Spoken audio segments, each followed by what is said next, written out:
নমস্কার, আমি সংযুক্তা আর আপনারা দেখছেন আমার অল বেঙ্গল রান্নাঘর। পাকা আমের সিজনে আবার একটা পাকা আমের রেসিপি নিয়ে চলে এলাম। পাকা আমের আমসত্ত্ব।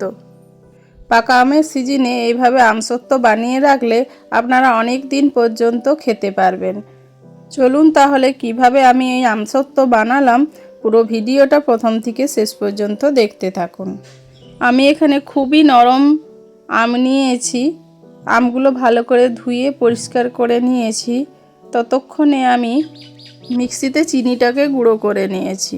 গুঁড়ো করে রেখে দিয়ে আমের প্রথমে মাথাগুলো একটু করে কেটে নিয়ে সব আমের খোসা ছাড়িয়ে নেব। ভালো করে সব আমের খোসা ছাড়িয়ে আমি একটা ছাঁকনিওয়ালা ঝুড়ি নিয়েছি। তাতে ভালো করে আমগুলোকে চটকে চটকে মেখে রস বের করে নেব। আমের পাল ভালো করে বের করিয়ে নিয়ে আমি ওর মধ্যে চিনি দিয়ে দেব। চিনি ভালো করে গুলে নিয়ে আমি কিছু থালা নিয়েছি, তার মধ্যে অল্প করে তেল দিয়ে দেব। তেল ভালো করে মাখিয়ে নেব। প্রতিটি থালাতে একটু খুব পাতলাও দেব না, খুব মোটাও দেব না, আমের পাল্প দিয়ে দেব। তারপরে খুব রোদে গিয়ে আমি সব থালাগুলো নামিয়ে দেব। আমি একদিন শুকিয়েছিলাম ভালোভাবে।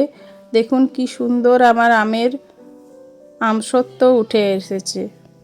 এবার একটা ছুরির সাহায্যে লম্বা লম্বা করে কেটে নিয়ে এইভাবে গুটিয়ে গুটিয়ে রোল করে রেখে দেব আমি একটা কাচের জারে। এটা আপনারা অনেক দিন পর্যন্ত সংরক্ষণ করে রেখে খেতে পারবেন।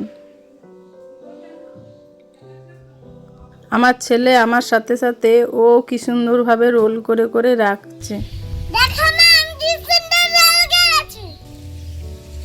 বেটু, আমসত্ত্বটা কেমন হয়েছে? দারুণ। নিত্য নতুন রেসিপি দেখতে হলে লাইক, কমেন্ট, শেয়ার করবেন, চ্যানেলটিকে সাবস্ক্রাইব করবেন। এবার সব আমসত্ত্ব একটা কাচের জার নিয়েছি, তার মধ্যে সব গুছিয়ে কুড়িয়ে রাখবো 1 বছরের জন্য।